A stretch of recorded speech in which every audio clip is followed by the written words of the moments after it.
Hello friends, welcome to my channel. मैं प्रतिभा आपको class 10th का मैथ का चैप्टर 6 ट्राइंगल जो यूनिट है उसकी थ्योरम 1 को करवाने जा रही हूँ। तो उसमें कहा जाता है कि if a line is drawn parallel to one side of a triangle to intersect the other two sides in distinct points, the other two sides are divided in the same ratio. अब हम समझते हैं ये बोलना क्या चाह रहा है। ये बोल रहा है कि हम कोई ट्रायंगल लें, मान लो मैंने ले ली कैसे भी, ठीक है, ये ए बी और सी, ठीक है। इसका बोलने का मतलब है कि हम ट्रायंगल की तीनों साइड हैं, किसी एक साइड को पकड़ें और उसके पैरेलली एक लाइन ड्रॉन करें। मान लो मैंने बी सी के पैरेलली ड्रॉन की आपकी line D E.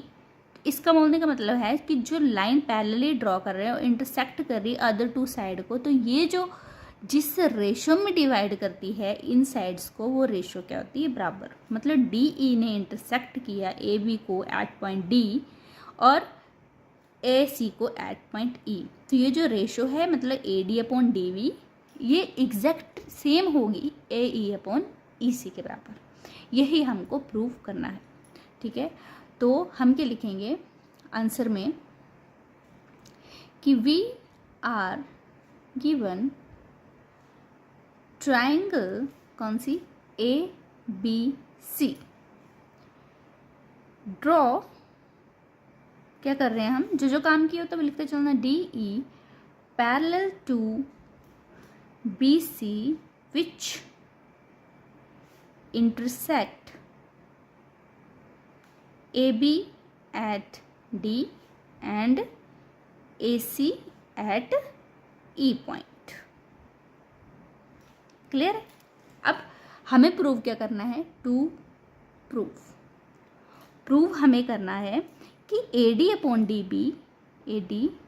D B किसके बराबर है, AE अपॉन EC के बराबर। ठीक, ये हमें प्रूव करना है। तो आइए प्रूव करते हैं। तो सबसे पहले हम D को C के साथ जोड़ लेंगे और B को E के साथ जोड़ लेंगे और D से मतलब ये AE से एक परपेंडिकुलर D की तरफ ऐसे लेके जाएंगे ताकि ये एंगल क्या बनाए, 90 डिग्रीज का। सिमिलरली इस तरफ को भी, ताकि AD पे ये कितना एंगल बनाए, 90 डिग्री का। तो इसको नाम दे दो, मान लो N और M, ठीक है। तो जो किया वो लिखते चलना है, ठीक है। तो क्या लिखेंगे, जॉइन DC and BE और नेक्स्ट ड्रॉ परपेंडिकुलर कौन, NE on AD, NE on AD and DM on AE, DM on AE।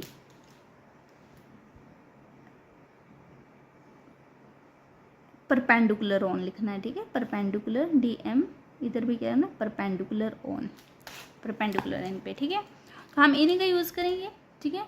एक ट्राइंगल देखेंगे जहाँ पर AD आए, DB आए, AE आए, EC आए। तो AD कहाँ आ रहा है, ADE, तो हम एरिया का यूज़ करेंगे। एरिया ऑफ ट्राइंगल ADE क्या होता है, एरिया ऑफ ट्राइंगल का formula half base into height, half base into height, ठीक है।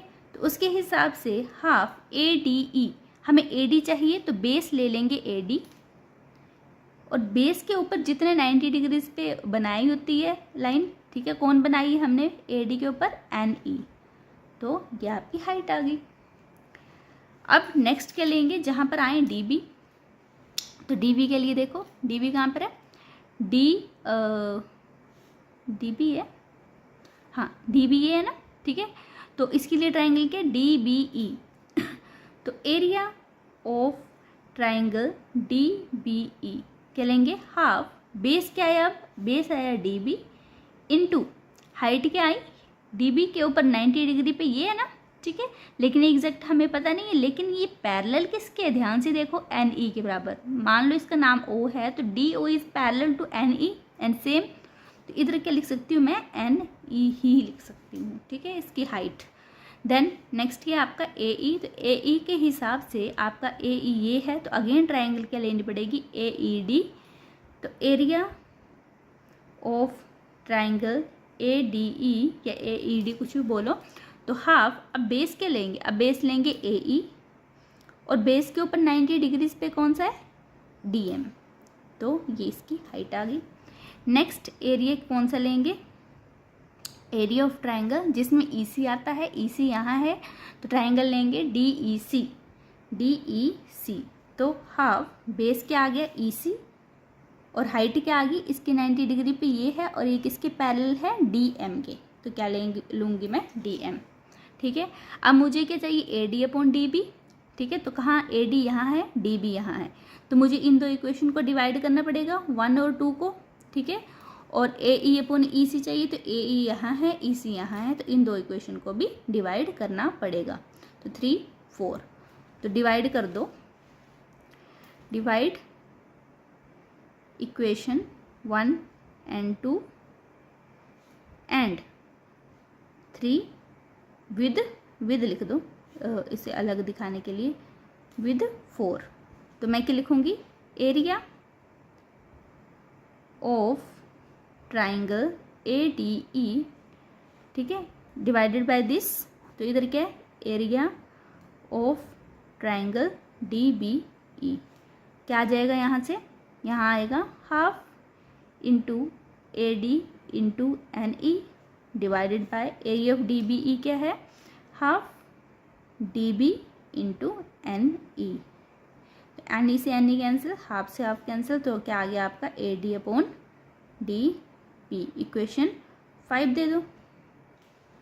ठीक है, नेक्स्ट क्या चाहिए, हम ये चाहिए इसकी ratio A E upon E सी, तो इन दोनों को डिवाइड कर देंगे, तो क्या लिखेंगे, area of triangle A D E divided by area of triangle D E C equals to, क्या आ जाएगा यहाँ से फिर से, half into A E into D M और नीचे half into E C into D M से डी एम कैंसिल, हाफ से हाफ, तो क्या आ गया ए ई अपॉन ई सी, इक्वेशन 6। अगर ये दोनों बराबर प्रूव होगी तो ये तो हमें प्रूव करना है, इसके लिए गड़बड़ का है, यहाँ पर देखते हैं ए डी ई सेम है, लेकिन नीचे का ये डी बी ई है और ये डी ई सी है, दो ट्राइंगल्स अलग अलग हैं।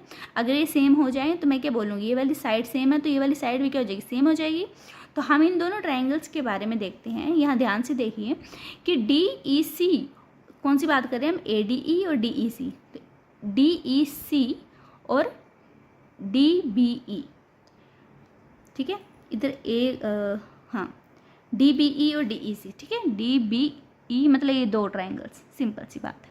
तो इन दोनों को देखो, इनका बेस सेम है और दो पैरेलल लाइंस के बीच में बनी है, तो इसकी वजह से ये जो है दोनों के एरिया क्या है, सेम होगा। ठीक है, ड्यू टू ट्राइंगल एरिया, ऐसे लिख लो, आप लिखोगे area of triangle D B E and नीचे वाला सेम चाहिए ना, and area of triangle D E C are equal, because क्यों, they built on same base, एक तो सेम बेस पे and between two parallel lines. तो अगर ये सेम है, ठीक है, मतलब this upon this equals to this upon this हो जाएगा। ठीक है, क्योंकि डी बी ई ही आपका क्या है, डी ई सी है। ठीक है, देयरफॉर फ्रॉम इक्वेशन 5 एंड 6 अगर ये दोनों साइड सेम है तो ये साइड भी क्या होंगी, सेम।